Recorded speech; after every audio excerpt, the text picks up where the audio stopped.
कि लड़का जो है उनके घर के आगे आकर जिस परिवार पे आरोप लगाया जा रहा है उस मकान में भी बहुत सारे लोग रहते हैं। में मतलब जलने में किस पदार्थ का इस्तेमाल हुआ है ये और फिर जो पोस्टमार्टम रिपोर्ट है। बिहार के रोहतास में एक दिल दहला देने वाली घटना 18 नवंबर 2025 को सामने आई थी।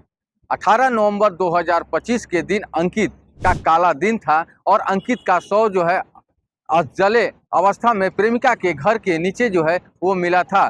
जैसे ही अंकित का शव मिला और उसके बाद पूरे इलाके में हड़कंप मच गया। लेकिन वही आज 24 नवंबर 2025 है और दल बल के साथ एसपी रोशन कुमार एएसपी डेहरी के थाना अध्यक्ष दल बल के साथ आज प्रेमिका के घर पहुंचते हैं और प्रेमिका के घर के अंदर वो जाते हैं और जो भी परिजन होते हैं उनसे कड़ी पूछताछ करते हैं। वही रोहतास के एसपी रोशन कुमार ने कई जगह जो है वो पूछताछ भी किए हैं और उन्होंने साफ तौर पर मीडिया से बात करते हुए उन्होंने साफ तौर पर कर दिए हैं कि इस बार जो है अंकित जिस तरह से जले अवस्था में मिला था, चाहे दोषी कोई भी हो उसे बख्शा नहीं जाएगा। और एसपी रोशन कुमार ने साफ तौर पर कह दिया है कि चाहे जो भी हो उसे बख्शा नहीं जाएगा। हर एक गली, हर एक चौराहे, हर एक मोड़ पर जो है वो सीसीटीवी कैमरेज का फुटेज जो है वो पुलिस द्वारा खंगाली जा रही है। लेकिन आपको हम बता रहे हैं कि जिस तरह से रोहतास के एसपी रोशन कुमार ने अपने हाथ में ये कमान ले लिया है और पुलिस जो है वो एक्टिव मोड में नजर आ रही है। अगर हम प्रेमिका की बात करें तो प्रेमिका के घर वाले और प्रेमिका जो है अभी भी उस घर में मौजूद नहीं थी, वो घर से अभी भी फरार बताई जा रही है। लेकिन उस घर में जो भी बताया ये जा रहा है तो उस घर में एक प्रेमिका के एक दादी रहती है,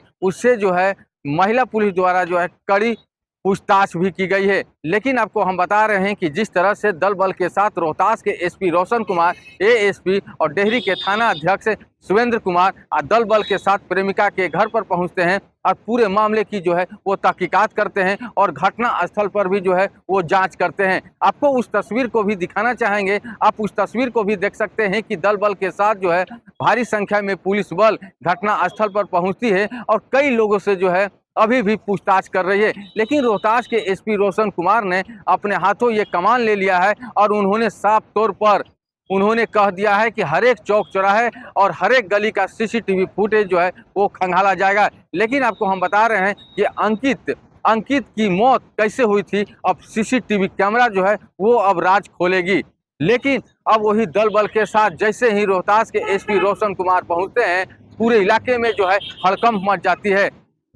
आप क्या सोचते हैं इस खबर के बारे में, आप हमें कमेंट करके बताएं और ऐसे ही खबर को देखने के लिए बने रहिए देशवा न्यूज के साथ। देशवा न्यूज के लिए रोहतास से रुपेश कुमार। आप सबको जानकारी कि बीते 18 नवंबर को एक घटना प्रतिवेदित हुई थी जिसमें एक अंकित कुमार नाम के लड़के की जलने से मौत हुई थी। इस घटना को लेकर कई तरह की बातें सामने आ रही थी। परिजनों द्वारा एक आरोप लगाया जा रहा था और जो अभियुक्त हैं जिनके ऊपर आरोप लगाया जा रहा है उनकी तरफ से वर्जन आ रहा है कि लड़का जो है उनके घर के आगे आकर आत्मदाह किया है। तो दो तरह की बातें इसमें निकलकर सामने आ रही है। घटना सुबह के 9 बजे के आसपास की, जो जिस परिवार पे आरोप लगाया जा रहा है उस मकान में भी बहुत सारे लोग रहते हैं और आसपास भी बहुत सारे लोग रहते हैं।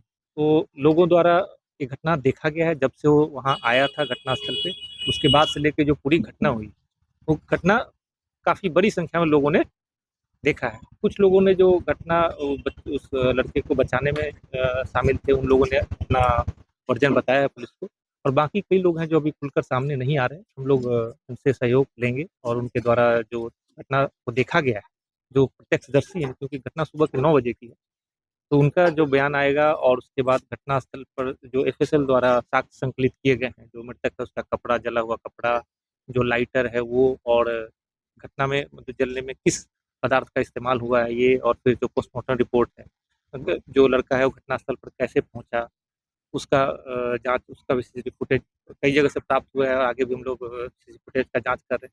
इन सब चीज़ों के आधार पे इसमें निष्कर्ष पर पहुँचा जा सकता है।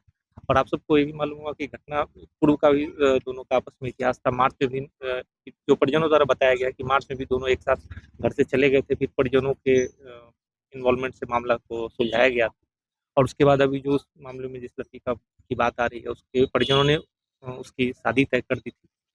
उसको लेकर ही दोनों में कई तरह की बातें निकल कर सामने आ रही हैं। जो मृतक है उसके पिता के द्वारा एक बताया गया कि कुछ महीने पहले जो लड़की है उसके द्वारा उनको फ़ोन किया गया था बात करने के लिए, उनके द्वारा इस बात से इनकार कर दिया गया बात कराने से।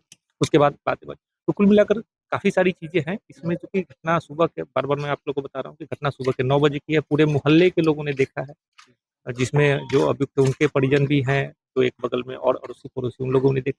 तो ये चीज़ें इसमें बहुत कुछ ज़्यादा ये है नहीं, लेकिन सारी चीज़ें जो तकनीकी साक्ष्य, सीसीटीवी फुटेज, पोस्टमार्टम रिपोर्ट, जो बयान है और बाकी जो इनका इतिहास है, जो पीछे कैसे चीज़ें यहाँ तक पहुँची, इन सब चीज़ों के विश्लेषण से मामला स्पष्ट हो जाएगा, इसमें कोई संदेह नहीं। खास करके सर सीसीटीवी कैमरे की बात कीजिए, इसमें भी कुछ पाया गया है या नहीं, कुछ अभी फोटो तक ऐसा मिला? वहाँ घटना स्थल पे एग्ज़ैक्टली तो सीसीटीवी फुटेज उस जगह का भी हम लोग को बरामद नहीं हुआ है, लेकिन अभी कई जगह के फुटेज घटना स्थल पे पहुँचने के रास्ते में जो लड़का जिसमें जाता हुआ दिखाई दे रहा है, ऐसा फुटेज कई जगह से हम लोग को प्राप्त होने का उम्मीद है और कुछ जगह से प्राप्त हुए भी हैं। उसका हम लोग सत्यापन कर रहे हैं कि घटना स्थल पे आखिर वो पहुँचा कैसे? घर से निकल कर वहाँ तक पहुँचा या किस हालात में पहुँचा था? इस चीज़ की हम लोग जाँच कर इस मामले में किसी की गिरफ्तारी या नहीं, प्रशासनिक इसमें हिरासत नहीं, में नहीं, किसी को गिरफ्तारी नहीं की गई, किसी को पुलिस हिरासत में नहीं लिया गया। मैंने आप लोग को स्पष्ट बताया कि इसमें 2 एंगल हैं और दोनों सब लोगों के सामने हुआ है। तो ये चीज़ एकदम स्पष्ट हो जाएगी, आप सब लोग को इस बारे में जानकारी भी है, स्पष्ट रूप से।